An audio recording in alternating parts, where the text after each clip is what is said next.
आप सभी को नमस्कार। अपने उत्तर लेखन कार्यक्रम को आज हम आगे बढ़ाते हैं और आप जानते हैं कि जैसा कि आपका जो उत्तर लेखन कार्यक्रम होता है ये समसामयिक घटनाक्रम पर आधारित कार्यक्रम होता है जो हमारी यूपीएससी की परीक्षा के लिए बहुत ही महत्वपूर्ण होता है। तो सबसे पहले हम बात करते हैं आज अपने प्रश्न की कि हमारा प्रश्न क्या था और उससे संबंधित क्या चर्चा हमें करनी है, उन सब के बारे में हम देखेंगे।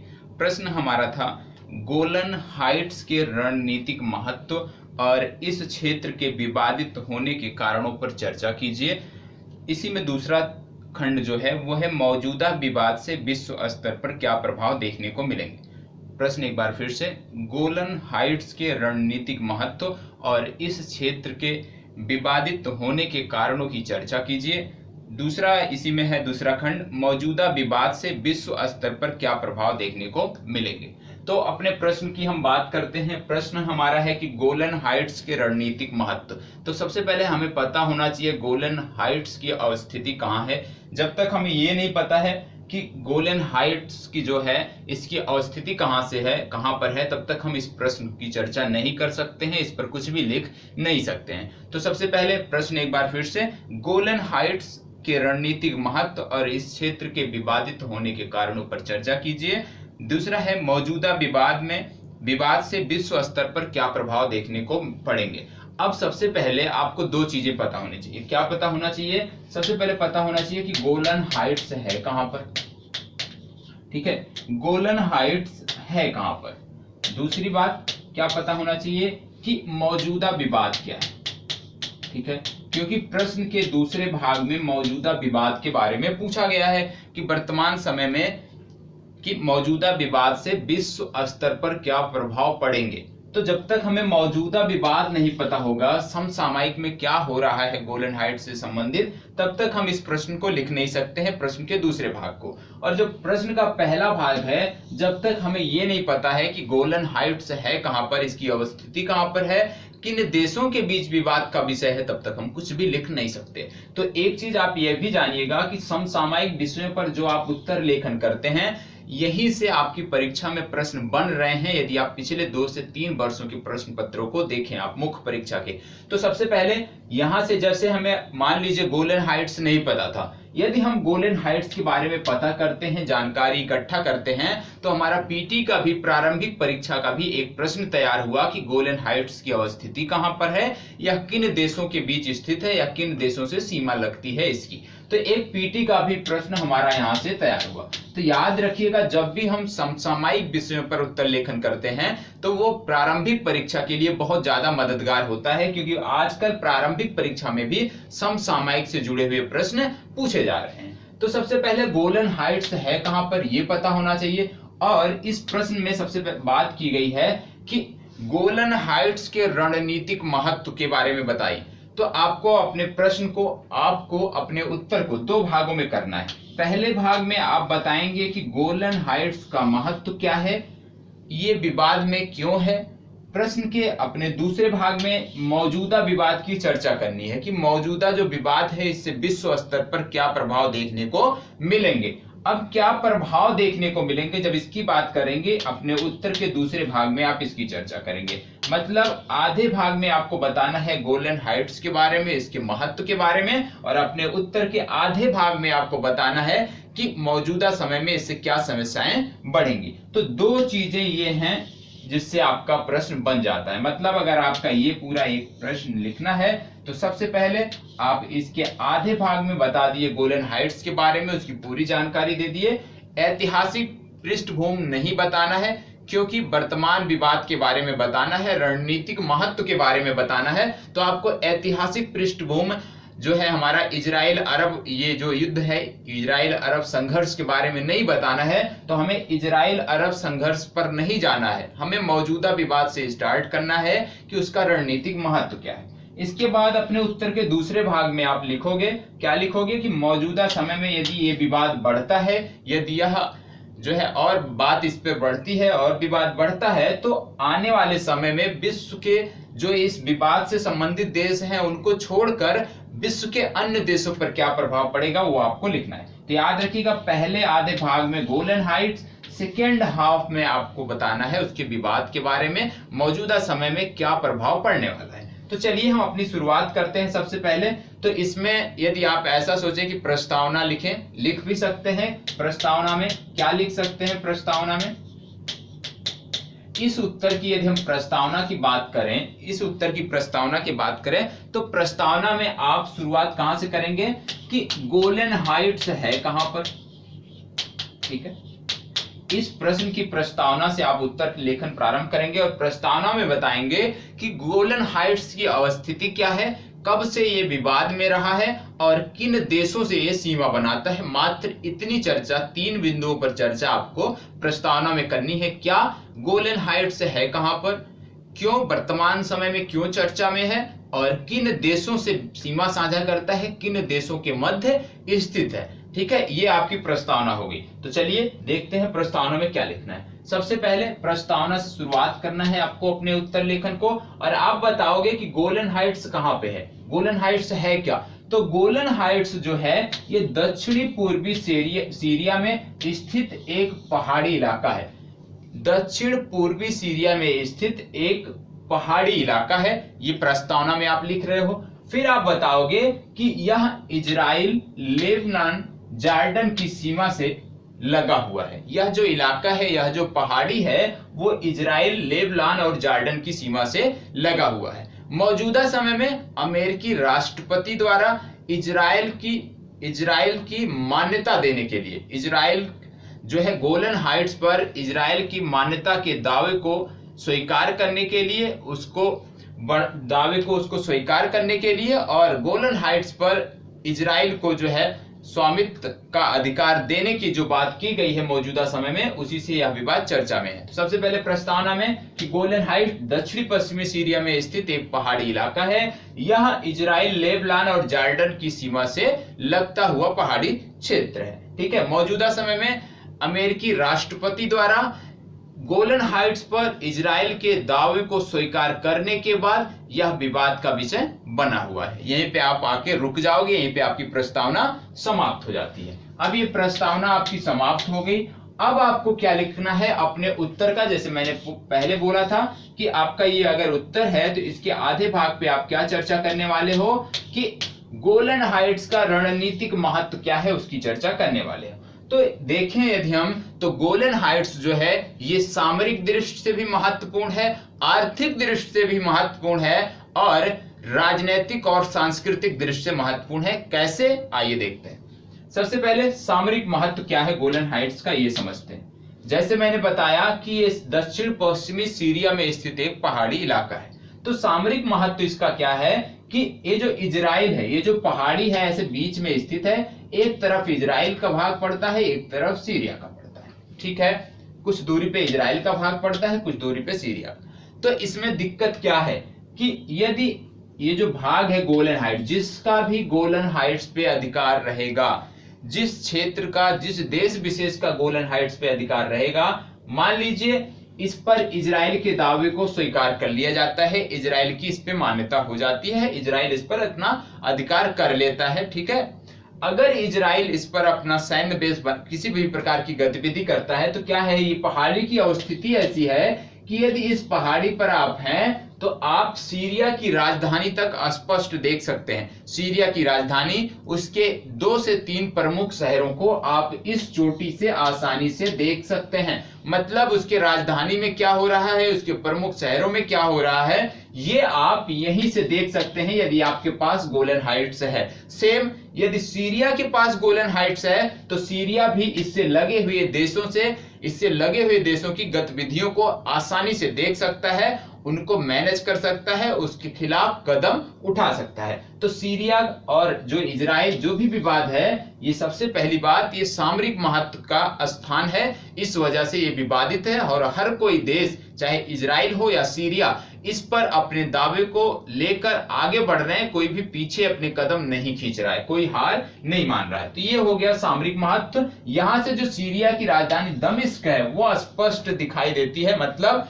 राजधानी शहर में क्या हो रहा है, यदि आपके कब्जे में ये है तो वह आप राजधानी को अपने अंतर्गत ले सकते हो। जब भी यदि मान लीजिए कोई संघर्ष होता है तो कोई भी देश होता है तो राजधानी शहर को ही पहले हमला किया जाता है, क्योंकि वही प्रमुख शहर होता है, सभी संगठन और सभी प्रकार के नेतृत्व वहीं से किए जाते हैं। तो यदि गोलन हाइट्स मान लीजिए इजराइल के पास है, तो इजराइल जो इसका राजधानी शहर है सीरिया का, उसको बड़े आसानी से अपने अंतर्गत रख सकता है, वहां की गतिविधियों को, वहां के समस्त क्रियाकलाप को मैनेज कर सकता है, देख सकता है। ठीक है, क्योंकि आप जानते हैं इजराइल यदि देखा जाए तो तकनीकी रूप से बहुत सक्षम है, तो एक प्रकार से सीरिया की जासूसी भी यहां से की जा सकती है। दूसरी बात क्या आती है, यदि हम देखें सांस्कृतिक परिप्रेक्ष्य क्या है। वर्तमान समय में ये जो इलाका है इस पे लगभग 50,000 लोग रहते हैं, लगभग 50,000 की संख्या में रहते हैं। ज्यादातर यहाँ पे इजरायली यहूदी परिवार हैं, लेकिन यहीं पे कुछ सीरिया के भी परिवार हैं, जो अरबी परिवार हैं वो भी कुछ रहते हैं। मतलब यहूदी और अरबी दोनों लोग यहाँ पे रहते हैं, दोनों समुदायों के परिवार यहाँ पे आपसी प्रेम भाव से रहते हैं। फिर बात आती है, जैसे मैंने पहले बताया कि गोलन हाइट्स से सीरिया की गतिविधियों को देखा जा सकता है। ठीक है, तो ये हो गया सामरिक महत्व हो गया, और एक प्रकार से इसका हमने सांस्कृतिक परिप्रेक्ष्य भी देखा। आर्थिक महत्व क्या है? आर्थिक महत्व क्या है? आर्थिक महत्व ये है कि इजराइल जो है, इजराइल को आशंका है, और यहाँ पे एक जांच भी हुई थी, एक सर्वे हुआ था, सर्वेक्षण हुआ था, जिसमें पाया गया था कि ये जो गोलन हाइट्स है यहाँ पे भविष्य के बड़े तेल भंडार मिल सकते हैं। मतलब आर्थिक दृष्टि से भी गोलन हाइट्स की महत्ता यहाँ पे जो है परिलक्षित हो जाती है, स्पष्ट दिखाई देती है कि यहाँ पे तेल की संभावना व्यक्त की गई है और बहुत बड़े भंडार की संभावना व्यक्त की गई है। तो आर्थिक महत्व यहाँ से पता चल गया। ठीक है, सामरिक महत्व हमने देख लिया। दूसरा यहीं पे क्या है, दूसरा आर्थिक महत्व से जुड़ा हुआ पहलू क्या है यहाँ पे, कि ये जो इलाका है इसके आसपास का जो इलाका है वो सूखा इलाका है, जबकि ये जो गोलन हाइट्स का इलाका है ये बहुत बाहुलता, पानी की, जल की बाहुलता वाला इलाका है, और इसी इलाके से इजराइल का 1/3 जरूरत, पानी की 1/3 इजराइल की जरूरत गोलन हाइट्स वाले इलाके से पूरी होती है। इसलिए इजराइल कभी भी इससे अपने दावे को पीछे हटने वाला नहीं है, अपने कदम पीछे खींचना नहीं चाहता है, क्योंकि एक तो इसको तेल भंडार मिलने की संभावना है, दूसरा पानी की जरूरत पूरी होती है, तीसरा क्या है यहाँ पे, तीसरा ये है कि सामरिक महत्व है सीरिया पे कंट्रोल करने के लिए, और जो अरब देश है उस पे नियंत्रण रखने के लिए ये इलाका बहुत महत्वपूर्ण है। तीसरी बात एक और है यहाँ पे, क्या, ये जो भूमि है ये बहुत ही उपजाऊ है। ये जो भूमि है गोलन हाइट्स की ये बहुत ही उपजाऊ है, इसमें ड्राई फ्रूट्स और बहुत तरह के फलों की खेती प्रचुर मात्रा में की जाती है। तो इसके आर्थिक महत्व जितने हैं उससे कहीं ज्यादा सामरिक महत्व है। दूसरे शब्दों में कहें तो जितने सामरिक महत्व है उससे ज्यादा कहीं आर्थिक महत्व है। तो इस वजह से ये जो है रणनीतिक महत्व है, इसका सामरिक महत्व है, आर्थिक महत्व है, ये आपने देख लिया। तो प्रश्न का जो पहला था कि गोलन हाइट्स के रणनीतिक महत्व और इस क्षेत्र के विवादित होने के बारे में बताइए, तो ये सारी चीजें आ गई। ठीक है, रणनीतिक महत्व, विवादित क्यों है वो देखा आपने, और ये विवाद ऐसे बना रहेगा इसकी संभावनाएं भी ऐसी व्यक्त की जा रही है। लेकिन जो अमेरिका ने दे दिया, वक्तव्य दे दिया अमेरिकी राष्ट्रपति ने, उससे कुछ अलग ही नेतार्थ निकलते हैं। अब हम आते हैं दूसरे खंड में। प्रश्न दूसरा कह रहा है कि हालिया विवाद क्या है। तो हालिया विवाद यह है कि इजराइल की संप्रभुता को मान्यता दिया है। किसने मान्यता दिया है? अमेरिकी राष्ट्रपति द्वारा, अमेरिका द्वारा इसको मान्यता दे दी गई है। लेकिन यहीं पे क्या है कि जो दूसरे पश्चिमी राष्ट्र हैं वो इससे भयभीत हैं। क्यों भयभीत हैं, क्यों आशंकित हैं? उन्होंने इसको कहा, जैसे ब्रिटेन हो गया, फ्रांस हो गया, जर्मनी हो गया, इटली हो गया, इन्होंने इसका विरोध किया। उन्होंने कहा कि इसको जो है अंतरराष्ट्रीय मध्यस्थता से सुलझाया जाना चाहिए। किसी देश विशेष को स्वामित्व देने से, किसी देश विशेष द्वारा संप्रभुता की मान्यता देने से इस पर इजराइल की मान्यता नहीं हो जाएगी। तो यहीं जहां एक तरफ अमेरिका इजराइल को सह दे रहा है गोलन हाइट्स पे, वहीं पे पश्चिमी देश इसका विरोध कर रहे हैं, क्योंकि पश्चिमी देशों को स्पष्ट दिख रहा है कि भविष्य में यदि ऐसा रहा तो भविष्य में कितना बड़ा यहाँ पे विवाद हो सकता है, कितनी बड़ी अशांति इस क्षेत्र विशेष में फैल सकती है। ठीक है, फिर बात आती है यहीं पे आशंका और भी क्यों है, क्योंकि आप जानते हैं इजराइल का फिलिस्तीन से भी विवाद है,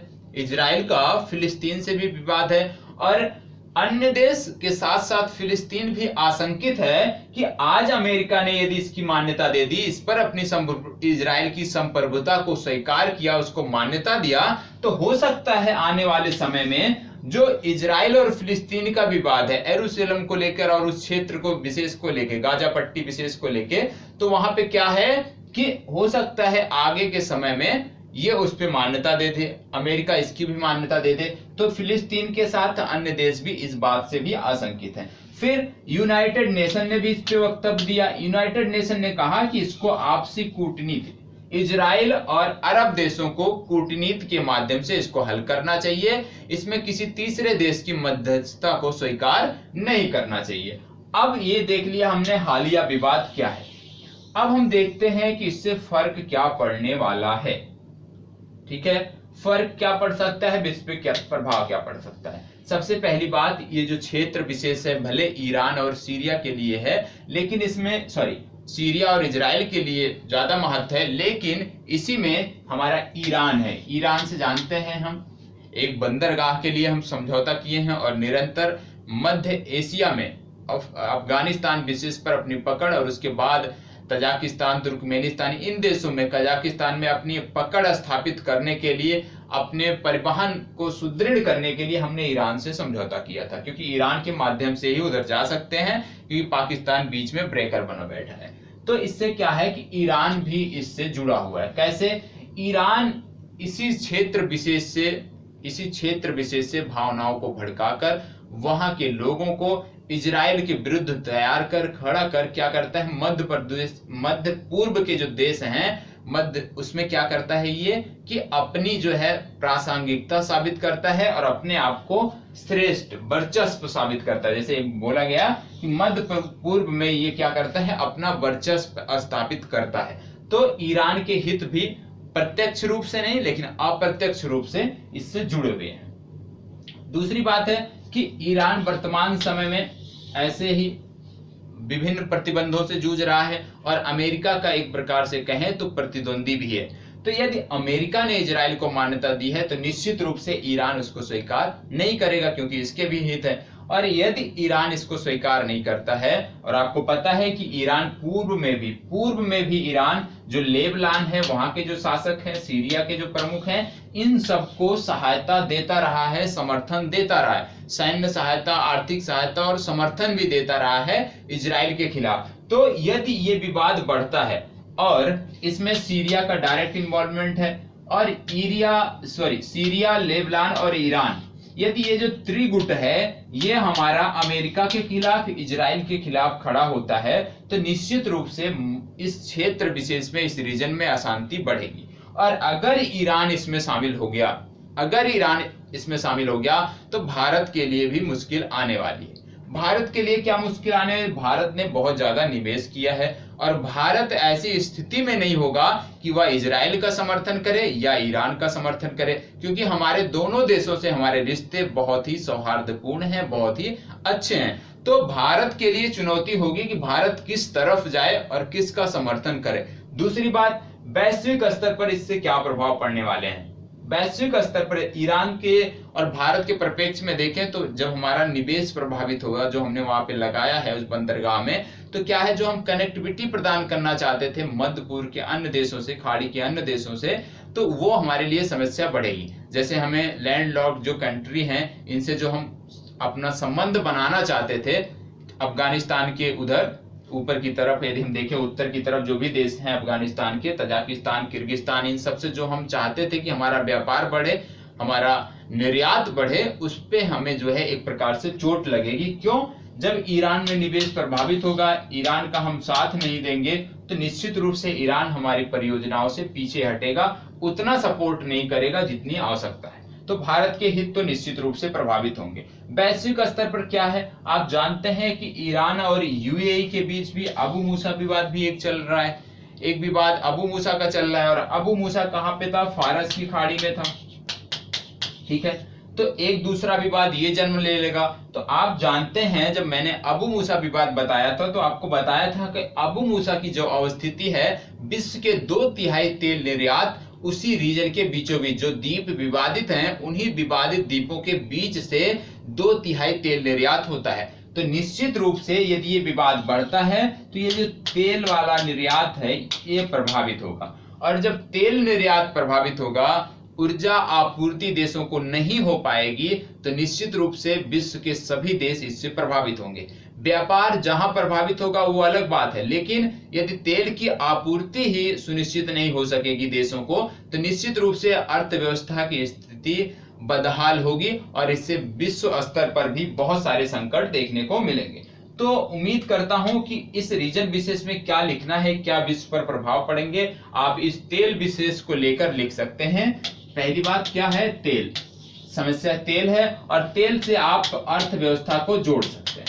ठीक है, तेल से आप अर्थव्यवस्था को जोड़कर एक समग्र उत्तर आप इस प्रश्न पर लिख सकते हैं। और लास्ट में जब आपको कंक्लूजन लिखना है, निष्कर्ष लिखना है, तो आप निष्कर्ष दे सकते हैं कि वर्तमान समय में विश्व ऐसी तमाम महामारियों से जूझ रहा है, इसलिए नए विवाद को जन्म देने से अच्छा है कि मध्यस्थता से, आपसी मध्यस्थता से इसको सॉल्व किया जाए, इसका निराकरण किया जाए, और उस रीजन विशेष में जहां अभी हाल ही में शांति प्रारंभ हुई है, पहले तो अभी पूरा तो नहीं कह सकते क्योंकि आप जानते हैं सीरिया का पूरा रीजन वो अशांत था, अब धीरे धीरे वो शांति की तरफ बढ़ रहा है। ऐसे में उसको पुनः अशांत करना उस क्षेत्र विशेष के लिए और वैश्विक स्तर पर भी उचित नहीं होगा। तो एक समग्र उत्तर कैसे लिखा जाए इस प्रश्न पर आपको बताने में पूरा प्रयास किया है, आपको बताने का पूरा प्रयास किया है, समझाने का पूरा प्रयास किया है। यदि कहीं पे कोई कमी हो तो आप अवश्य हमें कमेंट बॉक्स में बताइएगा। ठीक है, उम्मीद करता हूं कि आप सब अच्छे से हैं और उत्तर लेखन नियमित कर रहे हैं। तो यहीं पे अपनी चर्चा समाप्त करते हैं, कल फिर मिलते हैं एक नए प्रश्न के साथ। तब तक प्लीज लाइक, शेयर और कमेंट करना ना भूलिएगा। धन्यवाद।